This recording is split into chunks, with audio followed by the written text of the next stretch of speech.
നമ്മുടെ പാട്ട് ആളുകൾ റീൽസ് ഡാൻസ് വീഡിയോസ് ചെയ്യുമ്പോൾ ശരിക്കും എങ്ങനെയാ ഭയങ്കര സന്തോഷം തോന്നാറില്ലേ? അത് ഭയങ്കര സന്തോഷം.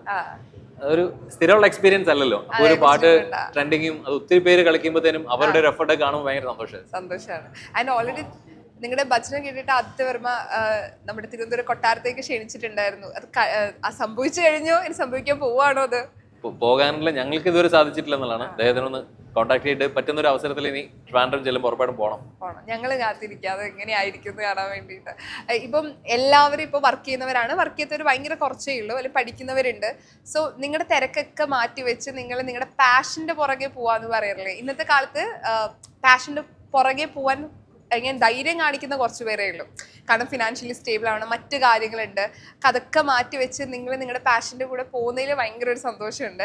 പക്ഷെ അതിൽ നിങ്ങൾ പല കാര്യങ്ങളും സാക്രിഫൈസ് ചെയ്യുന്നില്ലേ? അത്ര കാണുന്നവർക്ക് ഇത് വളരെ സിമ്പിൾ പരിപാടിയല്ലേ എന്ന് തോന്നിയെങ്കിലും അതിന്റെ പുറകെ നിങ്ങൾ എത്രത്തോളം സാക്രിഫൈസ് ചെയ്യുന്നുണ്ട്? എന്തൊക്കെ കാര്യങ്ങൾ സാക്രിഫൈസ് ചെയ്യുന്നുണ്ട്? ഇഷ്ടം പറഞ്ഞു. എനിക്ക് തോന്നുന്നു നമ്മൾ സാക്രിഫൈസ് ചെയ്യുന്നതിനേക്കാൾ കൂടുതൽ നമ്മൾ വർക്ക് ചെയ്യുന്ന സ്ഥലത്തെ നമ്മളുടെ കൊളീഗ്സ്, നമ്മളുടെ ഫാമിലി, അവരാണ് ഏറ്റവും കൂടുതൽ സാക്രിഫൈസ് ചെയ്യുന്നതെന്ന് എനിക്ക് തോന്നുന്നു. നമ്മൾ അവരുടെ ഒരു സപ്പോർട്ട് എന്ന് പറഞ്ഞാൽ ഭയങ്കര വലുതാണ്. ഇപ്പോൾ നമ്മൾ വർക്ക് ചെയ്യുന്ന സ്ഥലത്ത് നിന്ന് നമ്മൾ മാറുമ്പോൾ അവിടെ സ്വാഭാവികമായിട്ടും കുറേ പ്രശ്നങ്ങളുണ്ടാവും. അപ്പോൾ അവരവിടെ ഭയങ്കര നമ്മളെ അതുപോലെ സപ്പോർട്ട് ചെയ്യുന്നുണ്ട്. അവർ പ്രോഗ്രാംസ് കാണുന്നു എന്നുള്ളത് മാത്രമല്ല, അവരതിനെ നമ്മളെ ഫ്രീ ആക്കി വിടാനായിട്ടുള്ള ഭയങ്കര ഫാമിലി. അതേപോലെ തന്നെയാണ് ഇപ്പൊ നല്ല ദിവസങ്ങളിൽ മിക്കതും ഞങ്ങൾ പ്രോഗ്രാം ശരി. ഞാനൊരു ദിവസം രാജേഷിന്റെ വീട്ടിൽ ഒരു പ്രോഗ്രാമിൽ രാജേഷിന്റെ വീട്ടിൽ പോയി നിന്നപ്പോഴാണ് എനിക്ക് അതിന്റെ അവസ്ഥ മനസ്സിലാവുന്നത്. കുട്ടികളെ രാവിലെ സ്കൂളിൽ വിടണം, അങ്ങനത്തെ കാര്യങ്ങളൊക്കെ ചേച്ചി തന്നെ മാനേജ് ചെയ്യാന്ന് പറഞ്ഞാൽ ഇവർ രണ്ടുകൂടെ നടന്നിട്ട് ഞാൻ നോക്കിയിട്ട് അന്ന് നടക്കുന്നില്ല. അപ്പൊ ചേച്ചി വലിയൊരു കാര്യം. കാരണം വെച്ചാൽ തീർച്ചയായും നമ്മളിപ്പം ഞങ്ങളെ പൂർണ്ണമായിട്ടും കുറേയൊക്കെ നന്ദഗോവിന്ദന്റെ കാര്യങ്ങൾക്ക് വേണ്ടി കൂടുതൽ ചെയ്യുമ്പോഴേ നമ്മുടെ വൈഫൊക്കെ ആണെങ്കിലും വീട്ടില് പല കാര്യങ്ങൾക്കും നമ്മൾ ഇടപെടാറേ ഇല്ല. അപ്പൊ നമ്മള് ഒന്നെങ്കിൽ ഇതിന്റെ പുറകെ തന്നെ പോയിക്കൊണ്ടിരിക്കുകയാണ് പല കാര്യങ്ങളും. അപ്പൊ അവരുടെ ഒരു സപ്പോർട്ട് ഭയങ്കരമാണ്. അല്ല, വൈഫും അതുപോലെ വീട്ടിലെ എല്ലാവരുടെയും സപ്പോർട്ട് ഭയങ്കര. ഇപ്പൊ ഞാനിപ്പോ പറയണമെന്നുണ്ടെങ്കിൽ ഞാനിപ്പോ ഓൾറെഡി കലണ്ടറിൽ ഇട്ട് വെച്ചിട്ടുണ്ട് ട്രാവൽ ചെയ്യുന്നുണ്ട്. അടുത്ത 2-3 മാസത്തേക്ക് ഒരു വീക്കെൻഡ് പോലും ഞാൻ ദുബായിലില്ല. 4 വീക്കെൻഡ് ഞാൻ ട്രാവൽ ചെയ്യുവാണ്. അപ്പത്തിനും ഞാൻ പറയാം ട്വിൻസ് ഉണ്ട്, എൻ്റെ വൈഫുണ്ട്. അപ്പം അവള് സപ്പോർട്ട് ചെയ്തില്ലെങ്കിൽ അപ്പൊ ഏറ്റവും കൂടുതൽ എൻ്റെ കോംപ്രമൈസ് ചെയ്യുന്നതും സാക്രിഫൈസ് ചെയ്യുന്നത് ഞങ്ങളുടെ കൂടുതൽ ഫാമിലി തന്നെയാണ്. അതിന് അവർക്കൊരു ഹാറ്റ്സ് ഓഫ്. അവർ ഈ സപ്പോർട്ട് തന്നില്ലെന്നുണ്ടെങ്കിൽ നമ്മൾ ഈ ചിരിയും കളിയും ഒരു പരിപാടി നടക്കത്തില്ല. പക്ഷെ നിങ്ങൾ ഇത്രയും സക്സസ് ആവാനുള്ള ഒരു റീസൺ അല്ലെങ്കിൽ അവരുടെ സപ്പോർട്ടിലൂടെ നിങ്ങൾ ഇത്ര ഫ്രീ ആയിട്ടും നിങ്ങളുടെ കാര്യങ്ങൾ ശ്രീ സാന്നിധ്യം എന്ന് പറഞ്ഞില്ലേ ഞങ്ങളുടെ കൂട്ടത്തില്, അതാണ് ശ്രീ സാന്നിധ്യം. അവര് കൂട്ടത്തിൽ തന്നെ ഉണ്ട്, പിന്നണിയിലാണെന്നേ ഉള്ളൂ. ഞങ്ങളുടെ പല പ്രോഗ്രാമിലും അവരുടെ സപ്പോർട്ടും ഉണ്ട് കേട്ടോ. ഭജൻ കണക്ട് ആയിക്കോട്ടെ, അല്ല പല കാര്യങ്ങൾക്കും അവര് വെളിയിൽ നമ്മുടെ മുമ്പിൽ കാണുന്നില്ലെന്നുള്ളൂ, പുറകിൽ നിന്നുള്ള പല കാര്യങ്ങൾക്കും സപ്പോർട്ടുണ്ട്.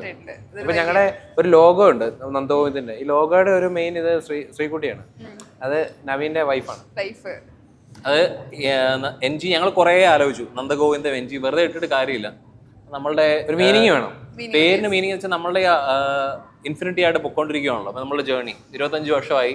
അതിൽ പുതിയ ആൾക്കാർ വരുന്നു. ഒരു സ്ഥലത്തേക്ക് നമ്മൾ മൂവ് ചെയ്ത് കഴിഞ്ഞാൽ അവിടെ ഒരു ഗ്രൂപ്പ് ഉണ്ടാവുന്നു. UAE ഗ്രൂപ്പ് ഉണ്ടായി, കാനഡയിൽ ഉണ്ടായി. അപ്പോൾ ഇതെല്ലാം നമ്മൾ ഇൻഫിനിറ്റിയാണ് നമുക്കറിയാം. അപ്പോൾ അത് വെച്ചിട്ടാണ് ആ ഇൻഫിനിറ്റിയുടെ സിമ്പിൾ വെച്ചിട്ടാണ് നന്ദഗോവിന്ദം NG എന്നുള്ള ലോഗോ ക്രിയേറ്റ്. അത് എൻ്റെ വൈഫാണ് അത് ഐഡിയ ഞങ്ങൾക്ക് തന്നതും അത് വെച്ചിട്ട് ക്രിയേറ്റ് ചെയ്യുന്നതൊക്കെ. സക്സസ്ഫുൾ ഒരു മാൻ്റെ പുറകെ ഒരു വുമൺ ഉണ്ടാവും എന്ന് പറയുന്നത് വെറുതെ അല്ല. ആൻഡ് ഇപ്പൊ നിങ്ങൾക്ക് ഇപ്പൊ ചിലപ്പോൾ ഈ സമയപരിധിയിലോട്ട് പല ഷോസും വേണ്ടാന്ന് വെക്കേണ്ടി വരും. സോ ഫുൾ ടൈം ഈ ഒരു നമ്മുടെ ഷോ പ്രോഗ്രാംസ് ചെയ്യാൻ വേണ്ടി ഇപ്പൊ ജോലിയൊക്കെ റിസൈൻ ചെയ്ത് ഫുൾ ടൈം ചെയ്യാം, അങ്ങനെ ഒരു പ്ലാൻ ഭാവിയിൽ നിങ്ങൾ കാണുന്നുണ്ടോ? പ്ലാൻ ഇല്ലാഴിയില്ല. അതുണ്ട് കാര്യം. ആ ഒരു ജേർണിയിലേക്കാണ് ഞങ്ങൾ പൊയ്ക്കൊണ്ടിരിക്കുന്നത്. നമ്മുടെ കൂടുതലുള്ള ആൾക്കാർ ഇൻഡിപെൻഡൻ്റ് ആയിട്ട് നമ്മുടെ പ്രോഗ്രാംസ് ഷോസും അതല്ലാതെ എന്തൊക്കെ നമ്മൾ ഷോസ് മാത്രമല്ലാതെ ബാക്കി എന്തൊക്കെ നമ്മൾ ഡയറക്റ്റ്ലി ഓർ ഇൻഡയറക്ട്ലി ടീച്ചിങ്ങോ എന്തൊക്കെയാണോ നമുക്ക് ഇന്നത് ചെയ്യാൻ പറ്റുന്നത് അതെല്ലാം ഞങ്ങൾക്ക് പ്ലാനിലുണ്ട്. അപ്പോൾ അത് പറയുന്ന ഞങ്ങളൊരു റോഡ് മാപ്പ് ഉണ്ട്. ഞങ്ങൾ അടുത്ത 3 വർഷം ഞങ്ങൾക്ക് എന്താണ് വേണ്ടത് ഞങ്ങൾക്ക് ഇപ്പോഴേ പ്ലാൻ ഉണ്ട്. അത് എല്ലാം അത്യാവശ്യം പ്ലാൻഡ് ആണ്. ഞങ്ങൾ ആ ഒരു ഡിസൈൻ ചെയ്ത് വെച്ചിട്ടുണ്ട്. അതിലേക്ക് എത്തിക്കഴിഞ്ഞാൽ ഈ പറയുന്ന പോലെ എല്ലാവർക്കും കാര്യം ഇപ്പോൾ അത്യാവശ്യം എല്ലാവരും നല്ല ജോലി ഇരിക്കുന്നതാണ്. ഞാനാണെങ്കിലും ദുബായിൽ വർക്ക് ചെയ്യുന്നത്, MNCയിൽ വർക്ക് ചെയ്യുന്നത്. ഞാൻ 14 വർഷമായിട്ട് ഞാൻ UAE-ലാണ്. അപ്പം പെട്ടെന്ന് നമ്മുടെ ആ ഒരു മന്ത്ലി 26-ാം തീയതി ക്രെഡിറ്റ് ആയിരുന്ന സാലറി അതാണല്ലോ ഏറ്റവും വലിയ പോയിസൺ. കാര്യം ആ ഒരു സാധനം നമുക്കറിയാം നമ്മൾ ഓക്കെ സേഫാണ്. നമുക്ക് ബാക്കി എന്തൊക്കെ കളിച്ചാലും ആ സാധനം വരും എന്നുള്ള അത് നമ്മൾ കോംപ്രമൈസ് ചെയ്യാന്നുള്ള ഒരു വലിയ ഹാർഡ് ഡിസിഷനാണ്. ആ ഒരു ഡിസിഷൻ എടുക്കണം എന്നുണ്ടെങ്കിൽ നമ്മൾ അത്രയും എല്ലാവർക്കും കോൺഫിഡൻസ് വരണം. നമുക്ക് നമ്മുടെ ഫാമിലി സാക്രിഫൈസ് ചെയ്യല്ലോ. നമ്മൾ മാത്രം സാക്രിഫൈസ് ചെയ്താൽ ഓക്കെ, പക്ഷെ അതുകൊണ്ട് നമ്മളെ ബാക്കിയുള്ളവർ എഫക്റ്റ് ആകരുത്. ആ ഒരു സിറ്റുവേഷൻ നമുക്ക് കോൺഫിഡൻ്റ് ആണെങ്കിൽ എല്ലാവരും ഇറങ്ങും. ഞങ്ങളും കാത്തിരിക്കുകയാണ്. കാരണം ഇപ്പോൾ ഒരുപാട് പേരുണ്ട് കൂടെ. കാരണം നിങ്ങളുടെ സക്സസ്സിനൊത്ത് വരുന്ന ഒത്തിരി ആളുകളുണ്ട്. അല്ലെങ്കിൽ സക്സസ് ആയത് ഇപ്പോഴായിരിക്കാം, പക്ഷേ നിങ്ങളുടെ യാത്രയിൽ കൂടെ കൂടുന്ന ഒത്തിരി ആളുകളുണ്ട്. അതാണ് നിങ്ങളുടെ ധൈര്യം എന്ന് ഞാൻ വിശ്വസിക്കുന്നു. സോ ഞങ്ങളും കാത്തിരിക്കുകയാണ്. ഈ 3 വർഷത്തെ പ്ലാനൊക്കെ സക്സസ്ഫുള്ളി കാണാൻ ഞങ്ങൾ ആഗ്രഹിക്കുകയാണ്. ഇപ്പോൾ ഇൻ്റർവ്യൂ വൈൻഡപ്പ് ചെയ്തതിന് മുമ്പ് മനോഹരി രാധേ രാധേ ഞാൻ നേരത്തെ ചോദിച്ചിട്ടുണ്ട്, എനിക്കത് കേൾക്കണം. സോ ആ ഒരു വേർഷൻ ഞങ്ങൾക്കൊന്ന് കേൾക്കണം. യമുനയാற்றிலே ஈரக்காற்றிலே கண்ணனோடுதான் பார்வை பூத்திட பாதை பார்த்திட பாவை ராதையோ வாழ இரவும் போனது பகலும் போனது மன்னன் இல்லைய கூடு இளைய கண்ணியில் இமைத்திடாத கண் இங்கும் இங்குமே தேடு ஆயர்பாடியில் கண்ணனில்லையோ ஆசை வைப்பதே அன்பு தொல்லையோ ஆயர்பாடியில் கண்ணனில்லையோ ஆசை வைப்பதே அன்பு தொல்லையோ பாவம்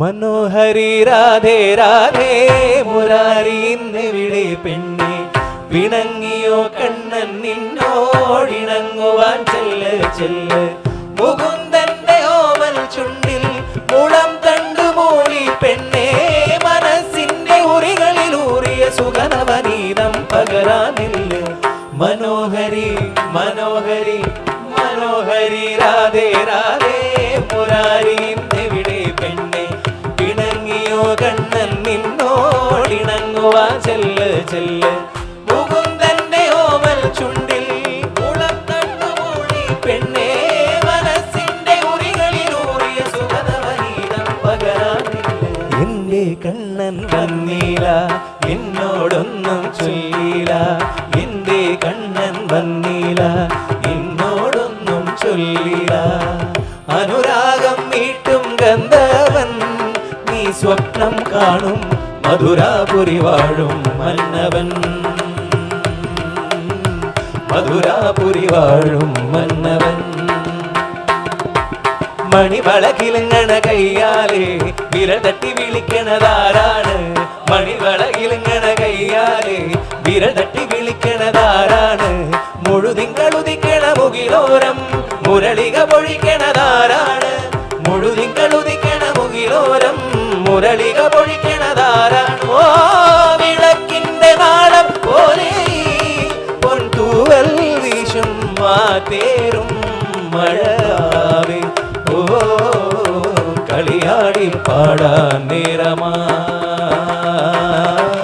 കളിയാടി